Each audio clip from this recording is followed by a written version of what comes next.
જો સહેલાઈથી તમને એવું જીવન મળી ગયું છે જેમાં તમને સમયની ખબર પડતી નથી, દુનિયા જગત વિશે ખબર પડતી નથી, તમારી સ્વજાગૃતિ નથી, તો એ વાત ખતરનાક હોવાની વધારે સંભાવના છે. તો એવી બેહોશીથી હોશ સારું છે. સાધારણ જાગૃતિ વધારે સારી છે. અને પછી એ જ સાધારણ હોશ વધતો જાય છે.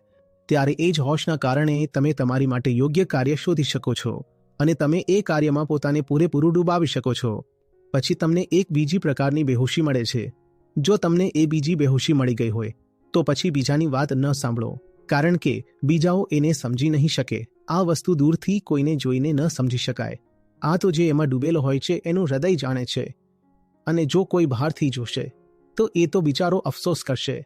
એની ઉંમરના બાકીના જે લોકો હરે ફરે છે, મજા કરે છે અને એના જીવનમાં તો કામ સિવાય કશું નથી. ગુલામી જેવું જીવન ચાલી રહ્યું છે. હા, ગુલામી છે, પણ કઈ વસ્તુની ગુલામી છે એનાથી બધો ફરક પડી જાય છે. એટલે તમારે ગુલામી તો કરવાની છે, પરંતુ કોની? સાચી ગુલામી કરી લો અને છોડી દો પોતાને. 24 કલાક તમારી જ આજ્ઞાનું પાલન થશે તે સુંદર વાત છે.